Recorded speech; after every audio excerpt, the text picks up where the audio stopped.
BJP ने बंगाल का किला फतह करने का जो जिम्मा सीएम योगी आदित्यनाथ को दिया है, उसे योगी बखूबी निभाते हुए दिखाई दे रहे हैं। क्योंकि बंगाल में योगी आप देखिए किस तरह से दूसरे चरण के प्रचार प्रसार के लिए धुआंधार रैली करते हुए नजर आए। प्रचार के दौरान सीएम की बॉडी लैंग्वेज के साथ साथ बंगाली भाषा में उनके दिए नारे ये बता रहे हैं कि टीएमसी की मुसीबत कहीं न कहीं अब बढ़ने वाली है। क्योंकि योगी आदित्यनाथ एक दिन में 3 चुनावी रैलियां कर रहे हैं, उनकी रैली में आ रही भीड़ बता रही है कि योगी का क्रेज कितना है, और इसलिए बीजेपी ने बंगाल फतेह का जिम्मा योगी के कंधों पर डाला है। योगी रैलियों के जरिए अपराध पर काबू लाने वाला प्लान बता रहे हैं, तो दूसरी तरफ बंगला भाषा में उनके बयान ट्रेंडिंग में है। तीसरा, हिंदुत्व को एक करने की बात कह रहे हैं। 4 मई को जब रिजल्ट आएगा, टीएमसी के गुंडों को कहीं छुपने की जगह नहीं मिलने वाली है। 2021 के विधानसभा चुनाव में टीएमसी ने बंगाली वर्सेस बहारी का नैरेटिव गढ़ दिया था, लेकिन इस बार योगी ने उस नैरेटिव को ही फेल कर दिया है। बंगाल में रैलियों के दौरान उन महापुरुषों का जिक्र कर रहे हैं जो बंगाल की अस्मिता से जुड़े रहे हैं। स्वामी विवेकानंद हमें हिंदू बनने के लिए गौरव की अनुभूति करवाते हैं, लेकिन बंगाल में ममता दीदी को इन सब से चिढ़ है। और यही बात टीएमसी की टेंशन बढ़ा रही है और मोदी से लेकर योगी तक 4 मई को जीत वाली भविष्यवाणी कर रहे हैं। वहीं बंगाल में दूसरे चरण के चुनाव प्रचार के लिए आप देखिए किस तरह से सियासी यहां पर पारा हाई हो गया। एक तरफ जहां बीजेपी के तमाम बड़े नेताओं की ताबड़तोड़ रैली हो रही है, तो वहीं ममता बनर्जी अकेले ही सबसे लोहा ले रही। दूसरी तरफ राहुल गांधी भी आज बंगाल के रण में दिखाई दिए। लेकिन इन सब के बीच अमित शाह ने 4 मई को प्रधानमंत्री कौन सी मिठाई खिलाएंगे ये भी बता दिया है। टीएमसी की जगह यहां कमल फूल की सरकार बनेगी, भाजपा की सरकार बनेगी। 4 मई को वर्धमान का सीता भोग नरेंद्र मोदी जी को खिलाकर हम उनका मुंह मीठा करने वाले। वहीं ममता बनर्जी ने भी पलटवार किया है। बंगाल से आउट, इसका बाद दिल्ली से आउट। हम लोग को टारगेट किया, हम बंगाल में लोकसभा में हरा दिया, फिर अब समझ लो ये जाने वाला है। इस बीच राहुल गांधी ने भी बीजेपी पर नफरत फैलाने का आरोप लगाया है। बीजेपी के लोग जाते हैं, वो सिर्फ नफरत फैलाने का काम करते हैं। एक धर्म को दूसरे धर्म से लड़ाते हैं, एक जात को दूसरी जात से लड़ाते हैं, लोगों को डराते हैं। बंगाल की सियासी जमीन पर जमकर वार पलटवार जारी है। वहीं पश्चिम बंगाल भी जहां एक तरफ दूसरे चरण के चुनाव प्रचार में सियासी दलों ने पूरा दमखम झोंक दिया है, तो वहीं पहले चरण के बाद स्ट्रांग रूम में पहरा बढ़ा दिया गया है। बीजेपी टीएमसी को एक दूसरे पर धांधली करने का बड़ा शक है। वही बवाल की एक तस्वीर मेदिनीपुर से आई है, जहां मेदिनीपुर कॉलेज के स्ट्रांग रूम में जाने को लेकर टीएमसी समर्थक के खिलाफ लोगों ने विरोध का बिगुल फूंक दिया। वहीं बवाल बढ़ने के बाद वहां मौजूद पुलिस ने टीएमसी समर्थक को स्कूटी बाहर रखने को कहा। भारी भीड़ के बीच टीएमसी समर्थन ने अपनी स्कूटी को बाहर खड़ा किया। वहीं मेदिनीपुर की घटना के बाद कई इलाकों में राजनीतिक पार्टियों ने अपने कार्यकर्ताओं को और ज्यादा सतर्क रहने को कहा है। ये 2 तस्वीरें देखिए। आसनसोल से स्ट्रांग रूम के बाहर सभी पार्टियों के कार्यकर्ता मौजूद हैं और सीसीटीवी के जरिए निगरानी कर रहे हैं। वहीं जलपाईगुड़ी में भी सुरक्षा की चाक चौबंद व्यवस्था के बीच पार्टियों के कार्यकर्ता सीसीटीवी पर नजर गड़ाए बैठे हैं। वहीं दूसरे चरण के चुनाव प्रचार के दौरान वर्धमान में टीएमसी के उम्मीदवार के समर्थन में आप देखिए किस तरह से बैलगाड़ी से अनोखी रैली निकाली गई, लेकिन रैली के दौरान उस वक्त जमकर अफरा तफरी मच गई जब बैल अचानक से ही बिदक गए, जिससे रैली में अफरा तफरी मच गई। कुछ लोग इधर उधर भागने लगे तो कुछ लोग बैल को काबू में करने की कोशिश में जुट गए।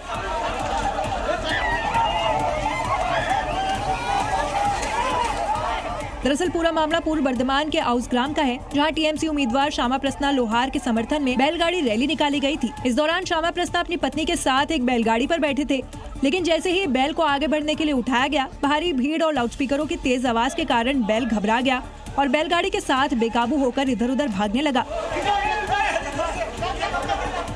कार्यकर्ताओं ने किसी तरह बैल को गाड़ी से अलग किया, तब जाकर टीएमसी उम्मीदवार की जान में जान आई। वहीं गाड़ी से अलग होते ही बैल खेत में भाग गया। हालात सामान्य होने के बाद बैलगाड़ी रैली तो निकाली, लेकिन श्यामा प्रसन्ना ने पैदल ही अपना प्रचार किया।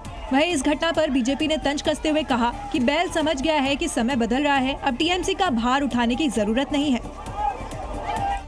वहीं बंगाल में दूसरे चरण के मतदान से पहले ईडी एक बार फिर से एक्शन मोड में नजर आई। पब्लिक डिस्ट्रीब्यूशन सिस्टम गेहूं घोटाले में ईडी ने पश्चिम बंगाल में 9 जगहों पर छापेमारी की, जिससे ममता सरकार की मुसीबत अब बढ़ गई है।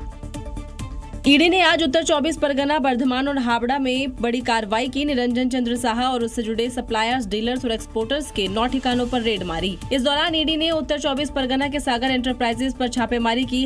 हावड़ा में शिव मंदिर के पास सुशांतो शाह, जॉयगाजी इलाके में समीर कुमार चंद्रा, लेन नंबर 4 स्थित आदर्श इंटरनेशनल और सुभाष रोड पर पार्थ साहा के ठिकानों पर रेड मारी। बर्धमान में मां Annapurna rice concern, sine x, Annapurna उद्योग प्राइवेट लिमिटेड और कंचन सोम के ठिकानों पर सर्च ऑपरेशन चलाया और कोलकाता में दौलत राम गुप्ता के ठिकानों की छानबीन की। पीडीएस की गेहूं को बड़े पैमाने पर हेराफेरी की गई, जिसमें सप्लायर, डीलर और बिचौलियों की मिलीभगत से करोड़ों रुपए की अवैध कमाई की गई है। ईडी की छापेमारी में कई अहम दस्तावेज, डिजिटल सबूत और लेन देन से जुड़े रिकॉर्ड्स मिलने की संभावना जताई जा रही है। आम आदमी पार्टी के प्रमुख केजरीवाल को अब पंजाब को लेकर डर सताने लगा है। देखिए, चंडीगढ़ से लेकर दिल्ली तक बैक टू बैक बैठकों का दौर जारी है। वहीं सियासी पारा भी हाई है। पंजाब के मंत्री दिल्ली दरबार में इस वक्त मौजूद हैं और मनीष सिसोदिया से मुलाकात कर रहे हैं। इतना ही नहीं, आम आदमी पार्टी अब उन बागियों पर नजर बनाए हुए है जो पंजाब चुनाव से पहले पार्टी को डंड पहुंचा सकती है। जिन लोगों को हमने चुन के भेजा था पंजाब के एमएलएज ने, उन्होंने हमें बिट्रे किया है, विश्वासघात किया हमारे साथ और पंजाब की जनता के मुद्दे उठाने के लिए उनको भेजा था और पंजाब की जनता के साथ विश्वासघात किया उन्होंने। वहीं आम आदमी पार्टी इस मामले में अब अपने ऑप्शन तलाश रही है। दूसरी तरफ पंजाब के मुख्यमंत्री भगवंत मान ने राष्ट्रपति से मिलने का समय मांगा है। मुख्यमंत्री पंजाब के विधायकों के साथ राष्ट्रपति से मुलाकात करेंगे और बीजेपी में शामिल हुए पंजाब के राज्यसभा मेंबरों को रिकॉल करने के संबंध में अपना पक्ष रखेंगे। कुल मिलाकर ऐसा लग रहा है कि 4 मई को बंगाल चुनाव से पहले पंजाब का रिजल्ट आ गया है। वहीं आम आदमी पार्टी के कद्दावर नेता और राज्यसभा के सांसद राघव चड्ढा ने आपसे इस्तीफा देकर बीजेपी का दामन क्या थाम लिया। अब दिल्ली से लेकर पंजाब तक गुस्सा और विरोध खुलकर सामने आ रहा है। इस पर अब आप समर्थकों ने नाराजगी जाहिर कर दी है। जालंधर में आप कार्यकर्ताओं ने हरभजन सिंह के घर की दीवारों पर गद्दार लिख दिया। पुलिस की मौजूदगी में जमकर नारेबाजी की और दीवारों पर काले स्प्रे से गद्दार लिख दिया गया। वहीं लुधियाना में भी जमकर विरोध प्रदर्शन हुआ। इस पूरे घटनाक्रम पर सीएम भगवंत मान ने भी कड़ी प्रतिक्रिया दी है। पार्टी ਵੱਡੀ ਹੁੰਦੀ ਹੈ, संगठन ਵੱਡਾ ਹੁੰਦਾ, व्यक्ति ਵੱਡਾ नहीं ਹੁੰਦਾ। ਇਹ 6-7 ਜਾਣੇ ਜਿਹੜੇ ਗਏ ਨੇ, ਇਹ ਪੰਜਾਬ नहीं ਹੈਗੇ, ਇਹ ਗਦਾਰ ਨੇ, ਪੰਜਾਬੀਆਂ ਦੇ ਗਦਾਰ ਨੇ। क्योंकि पंजाब में 2027 के विधानसभा चुनावों की तैयारियों के बीच आम आदमी पार्टी ताश के पत्तों की तरह बिखरती नजर आ रही है। ये घटना पार्टी के लिए सिर्फ संसद में ही नहीं बल्कि पंजाब की राजनीति में भी बड़ा नुकसान साबित हो सकती है। जहां 2027 में विधानसभा चुनाव होने वाले हैं, आपकी राज्यसभा में ताकत 10 से घटकर मात्र 3 रह गई है, जिससे बीजेपी और एनडीए की स्थिति और मजबूत हो गई है। अब देखना होगा कि इस सियासी उठापटक का आगे क्या असर पड़ता है। उत्तर प्रदेश के नोएडा से गिरफ्तार आतंकी हिजबुल्लाह और समीर को लेकर एक बहुत बड़ा खुलासा हुआ है। खुलासा ये हुआ कि इनके टारगेट पर आरएसएस के ऑफिस थे, जहां ये आईएसआई आतंकी अपने आका का ऑर्डर मिलते ही AK-47 और ग्रेनेड से एक बड़ा अटैक करने वाले थे। पाकिस्तानी गैंगस्टर शहजाद भट्टी ने दोनों को बड़े सरकारी भवनों में हमले का आदेश दिया था। दिल्ली, लखनऊ के आरएसएस दफ्तरों की रेकी के अलावा और दूसरे कई टारगेट दिए थे।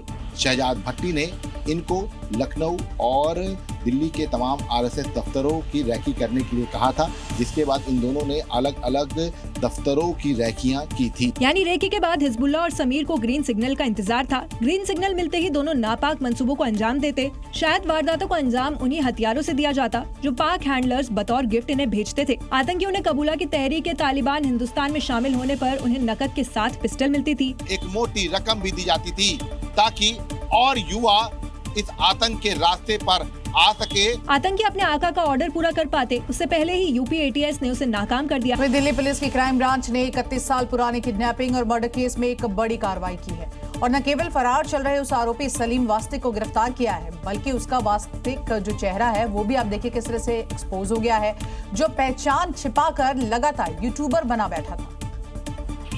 दिल्ली पुलिस की क्राइम ब्रांच ने गाजियाबाद के लोनी इलाके से सलीम खान को गिरफ्तार किया, जिसने पुलिस को गुमराह करने के लिए अपना नाम बदलकर सलीम वास्तिक रख लिया था। मामला 1995 का है, जब दिल्ली के एक कारोबारी के 13 साल के बेटे को उसने किडनैप किया और 30,000 रुपए की फिरौती मांगी। फिरौती नहीं मिलने पर उसने बच्चे की हत्या कर दी। 1997 में सलीम और उसके साथी को उम्र कैद हुई, लेकिन 2000 में अंतरिम जमानत के बाद सलीम फरार हो गया। उसके बाद से सलीम ने अपनी पुरानी पहचान मिटा दी और गाजियाबाद के लोनी इलाके में बस गया। लूनी के इलाके में एक रेड करी और वहां से सलीम खान नाम के व्यक्ति को गिरफ्तार किया। ये पिछले काफी समय से अपना नाम बदलकर जो सलीम वास्तिक के नाम से इस इलाके में रह रहा था। बता दें कि सलीम वास्तिक एक YouTube चैनल भी चलाता है जहां मुसलमानों और इस्लाम के खिलाफ कंटेंट बनाता था। लेकिन दिल्ली पुलिस ने अब सलीम का वास्तविक चेहरा एक्सपोज कर दिया है, जो एंटी मुस्लिम कंटेंट की आड़ में अपने गुनाह छिपाए बैठा था। अगली खबर गुजरात के सूरत से, जहां पर नाबालिग से छेड़छाड़ के बाद जमकर बवाल हुआ। आरोपी अजीज इलियास की हरकत के बाद से लोगों का गुस्सा 7वें आसमान पर चढ़ा है। देर रात हुए हंगामे के बाद आज आरोपी को पुलिस सीन रिक्रिएशन के लिए ले गई थी, जहां पर वो हाथ जोड़ता हुआ नजर आया था। सड़क पर गुस्सा थाने का घेराव, जमकर नारेबाजी और पुलिस का लाठीचार्ज। देर रात हुए इस बवाल की वजह से अजीज इलियास, जिसने नाबालिग से छेड़खानी की, जिसके बाद गुस्साई भीड़ सड़क पर आ गई। आरोपी पर सख्त एक्शन की मांग की गई। आरोपी को जब पुलिस थाने लेकर पहुंची तो भीड़ का गुस्सा फूट पड़ा। वैन के अंदर से आरोपी इलियास को खींचकर उसकी पिटाई कर दी। हेलमेट, रस्सी, चप्पलों से उसको सबक सिखाया। हालात बिगड़ता देख पुलिस को हल्का बल प्रयोग कर भीड़ को तितर-बितर करना पड़ा। रात को भीड़ को शांत करने के बाद सुबह फिर सड़कों पर भीड़ उतर आई और जमकर नारेबाजी की गई। इस दौरान आरोपी इलियास को रिक्रिएशन के लिए घटनास्थल पर ले जाया गया, जहां वो हाथ जोड़ता दिखाई दिया। कोई भी हमारी बहन बच्ची का हाथ पकड़ने वाले की जिसने जुर्रत की है, उसको उसकी शान ठिकाने लाने के काम ये भारतीय जनता पार्टी करेगी। आरोपी इलियास के खिलाफ पॉक्सो एक्ट के तहत मामला दर्ज कर लिया गया है। आधी मरम्मत भीड़ ने कर दी, बाकी कानून के हिसाब से पुलिस करेगी। और अब बात करते हैं मणिपुर की, जहां पर एक बार फिर से बवाल शुरू हो गया है। यहां पर इम्फाल में हजारों लोग सड़क पर उतर आए और मुख्यमंत्री आवास की ओर कूच कर दिया। इस दौरान पुलिस ने प्रदर्शनकारियों को रास्ते में रोक लिया और माहौल पूरी तरह से हिंसक हो गया। मणिपुर एक बार फिर सुलगने लगा है और राजधानी इम्फाल में प्रदर्शन के दौरान आई ये 3 तस्वीरें इसी की ओर इशारा कर रही है।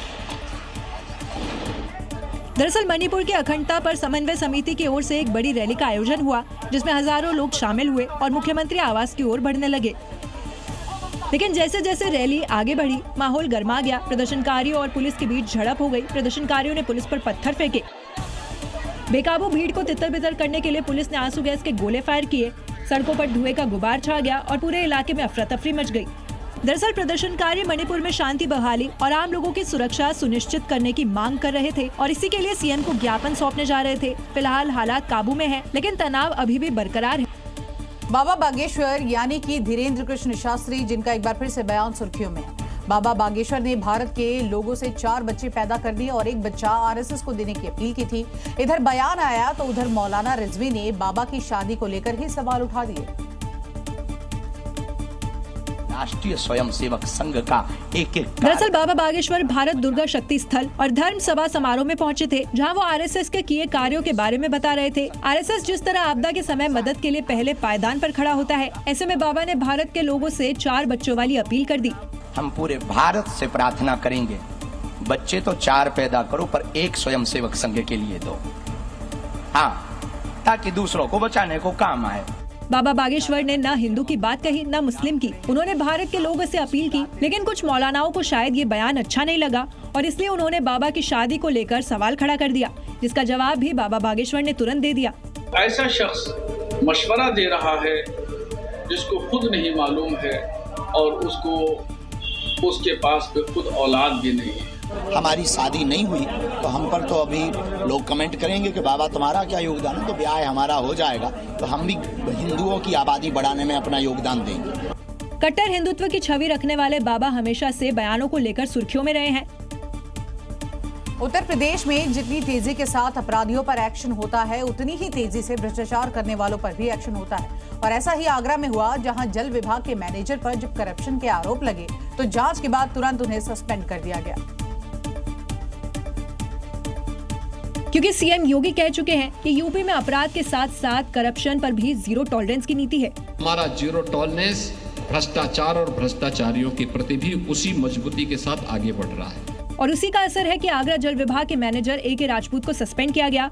दरअसल मैनेजर पर बिना पाइपलाइन बिछाए भुगतान, फर्मों को मनमाना काम देने, वॉल्व के नाम पे करप्शन और नियुक्ति में भ्रष्टाचार के आरोप लगाए थे, जिसकी शिकायत शिकायतकर्ता ने सीएम योगी आदित्यनाथ से भी की।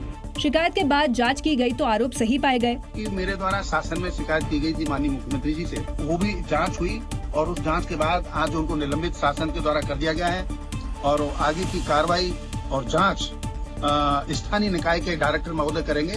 कार्रवाई बता रही है कि योगी राज में न अपराधियों के लिए कोई माफी है और न ही भ्रष्टाचारियों के लिए। और अब बात करते हैं उत्तर प्रदेश की, जहां पर अपराधियों पर एक्शन के लिए उत्तर प्रदेश पुलिस ने अब देखिए किस तरह से पूरा समय तय किया है। 120 मिनट में ही किस तरह से यहां पर पूरी कार्रवाई की जाती है, उसकी कई तस्वीरें हमने देखी। और ऐसा इसलिए क्योंकि बांदा में हत्या के आरोपी का पुलिस ने 2 घंटे के अंदर ही हाफ एनकाउंटर वाला इलाज कर दिया। सिर पर हाथ रखे जमीन पर पड़ा ये वही असलम है जिसने एक व्यापारी की गोली मारकर हत्या कर दी थी।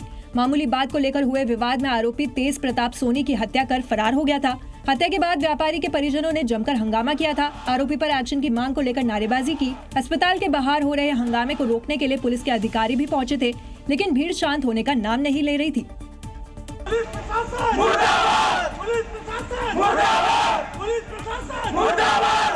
इधर नारेबाजी हो रही थी, उधर योगी फोर्स ने अपना ऑपरेशन लंगड़ा लॉन्च कर दिया और महज 2 घंटे के अंदर आरोपी असलम को कंधों के सहारे चलने पर मजबूर कर दिया।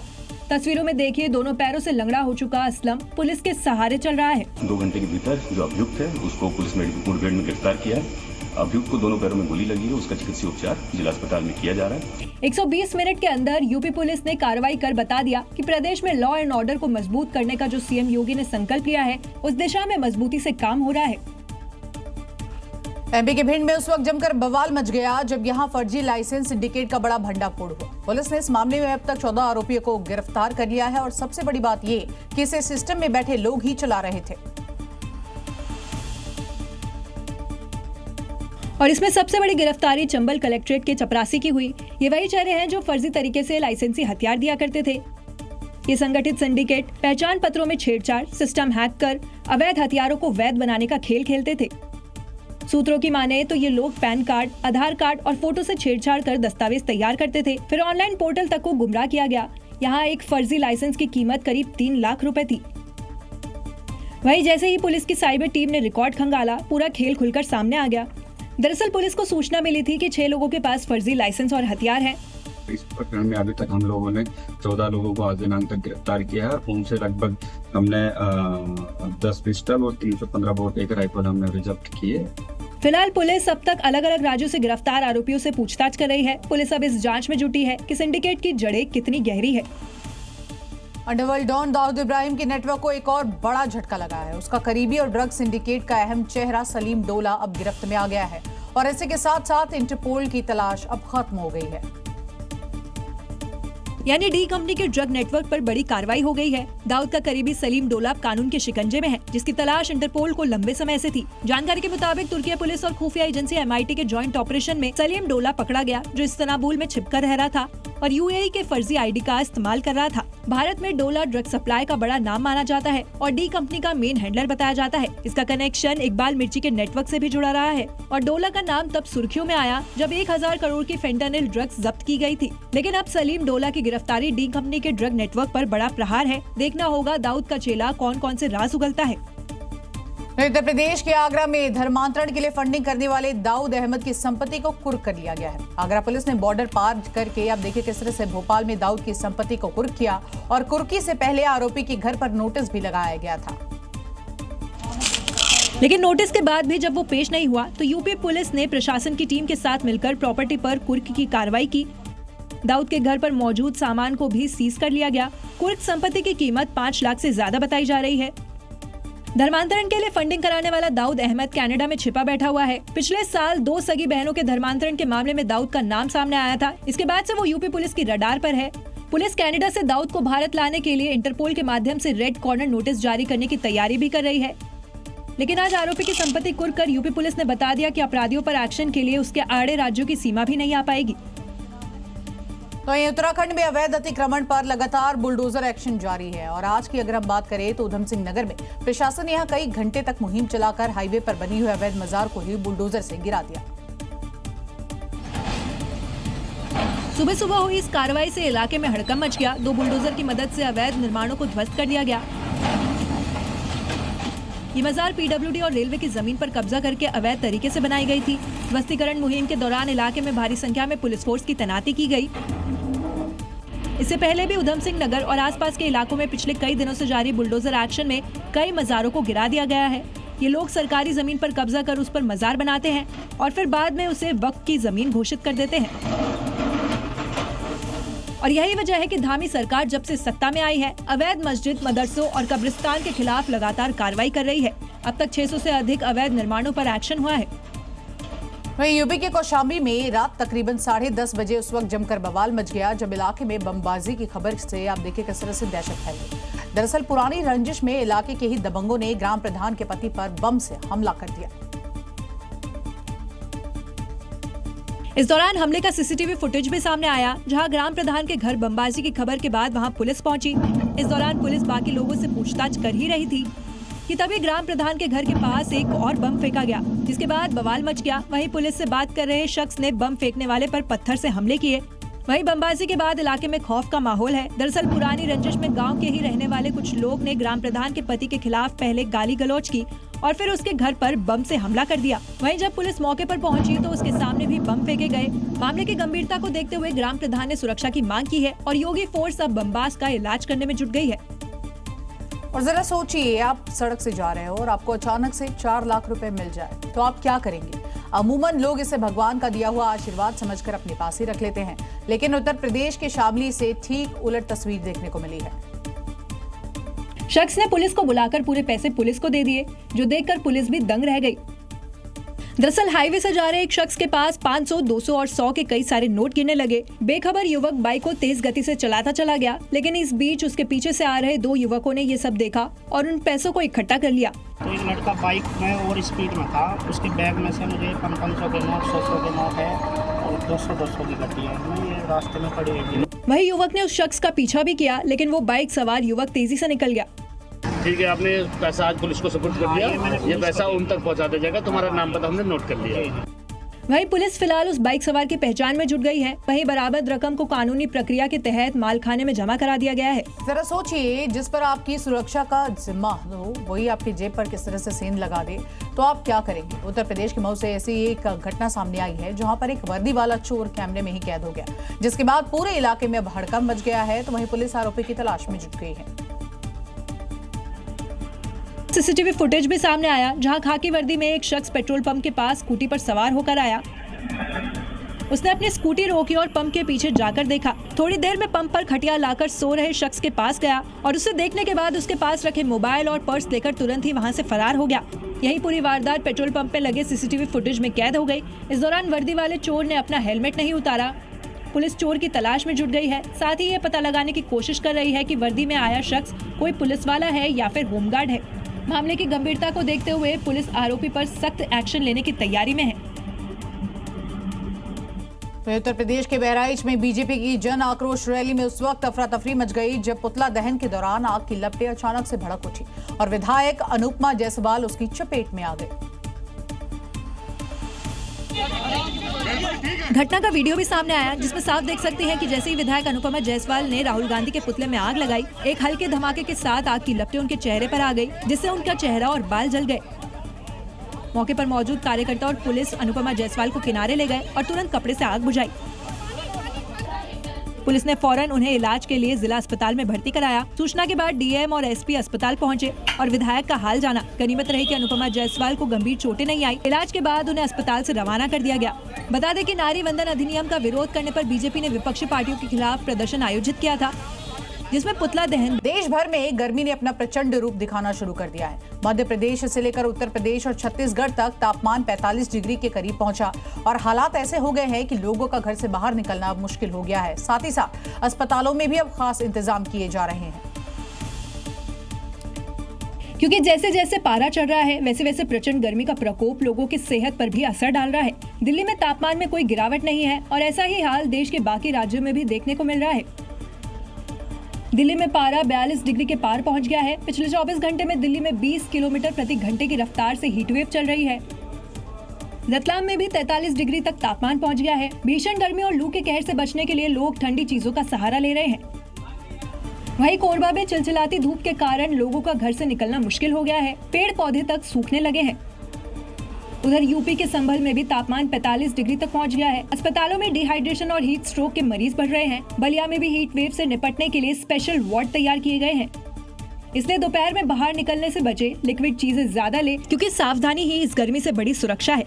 अलीगढ़ के कॉलेज में बंदरों से बचाव के लिए अपनाया गया एक अनोखा तरीका विवादों में आ गया है। जहां पर गोलू नाम के लंगूर को गार्ड की नौकरी पर रखा गया था, वन विभाग ने अब इस पर बड़ी कार्रवाई की है। कॉलेज के इस अनोखे गार्ड को वन विभाग ने अब रिलीज कर दिया है। मैं अलीगढ़ फॉरेस्ट से बंदर को जो डीएस कॉलेज से जो है रखरखाव के लिए रखा था, इसे मैं सुरक्षा इन्हीं के यहाँ रिलीज करने ले रहा हूँ ताकि गोलू अब आजाद माहौल में रह सके। दरअसल गोलू नाम के इस लंगूर को इस डिग्री कॉलेज में बंदरों के आतंक से निपटने के लिए रखा गया था, जिसके लिए उससे हर महीने 12,000 रुपए सैलरी भी दी जाती थी। गोलू सुबह 8 से शाम 5 बजे तक पूरे कैंपस में गश्त करता था और गोलू को देखते ही बंदर भाग खड़े होते थे। लेकिन इस अनोखे इंतजाम का वीडियो जैसे ही वायरल हुआ तो वन विभाग की टीम ने एक्शन लिया और गोलू को आजाद कर दिया। यानी गोलू अब नेचुरल एनवायरनमेंट में रहेगा और बाकी जानवरों की तरह आजाद घूमेगा। तो बात पते की ये है कि समस्या का हल जरूरी है, लेकिन किसी की आजादी छीनकर नहीं। यूपी से लेकर राजस्थान तक अलग अलग हिस्सों से आग लगने की कई घटनाएं सामने आई। कहीं पर शॉर्ट सर्किट की वजह से तो कहीं चलती कार और कहीं ट्रक में ही आग लग गई, जिसकी वजह से अफरा तफरी मच गई। लेकिन गनीमत की बात ये रही कि कोई भी हताहत नहीं हुआ। एक के बाद एक भीषण अग्निकांड चिंता को बढ़ा रहे हैं। नोएडा से लेकर राजस्थान के डीडवाना तक विकराल आग ने जमकर तांडव मचाया। कानपुर में ईदगाह चौक के पास एक गैराज में शॉर्ट सर्किट से भीषण आग लग गई, जिससे आसपास की बस्तियों में खतरा बढ़ गया। लेकिन दमकल की 7 से 8 गाड़ियों ने समय रहते आग पर काबू पा लिया। उधर नोएडा और हापुड़ में चलती कारों में अचानक आग लग गई। नोएडा में स्टंटबाजी के चक्कर में हादसा हुआ, कार पूरी तरह जलकर खाक हो गई। वहीं हापुड़ में कार सवारों ने समय रहते कूदकर अपनी जान बचाई। राजस्थान के डीडवाना में भी चलते ट्रक में टोल प्लाजा के पास टायर फटने के बाद आग लग गई, जिससे ट्रक का पिछला हिस्सा जल गया। गनीमत रही कि ड्राइवर सुरक्षित बच गया। दरअसल गर्मी और लापरवाही दोनों मिलकर खतरे को बढ़ा रहे हैं, इसलिए समय समय पर वाहनों की जांच जरूर करें। और देखिए, दिल्ली से लेकर गुजरात तक भीषण आग लगने से हड़कंप मचा है। कहीं टेंट हाउस में आग लगी है तो कहीं टेक्सटाइल कंपनी। ये देखिए किस तरह से अब लगातार यहाँ आग ने विकराल रूप ले लिया है, जिसकी तस्वीरें अब आपको हम दिखाएंगे। दोनों जगह की तस्वीरें आग की भयावहता को साफ बता रही है। जहां कुछ ही देर में आग ने विकराल रूप ले लिया। दिल्ली में खुले मैदान में रखे टेंट के सामान में अचानक आग भड़क उठी। कुछ ही मिनटों में विकराल रूप ले लिया। आग इतनी भीषण थी कि काला धुआं 1.5 से 2 किलोमीटर दूर तक दिखाई दिया। फिलहाल आग लगने के कारणों का पता नहीं लग पाया है, लेकिन गनीमत ये रही कि कोई हताहत नहीं हुआ। लेकिन धुएं की चादर बाद में भी छाई रही। उधर गुजरात के वलसाड में creative textile mills private limited में भीषण आग लग गई। फैक्ट्री की पहली मंजिल पर आग की ऊंची ऊंची लपटें दिखाई दे रही है। फिलहाल आग लगने के कारण और जान माल के नुकसान की जानकारी सामने नहीं आई है। यूपी के बाराबंकी से एक हैरान करने वाली खबर सामने आई है, जहां पर आप देखिए गोलगप्पे खाने के बाद शुरू हुआ मामूली सा विवाद देर रात अचानक से आगजनी तक पहुंच गया और ये पूरी घटना वहां लगे सीसीटीवी कैमरे में कैद हो गई।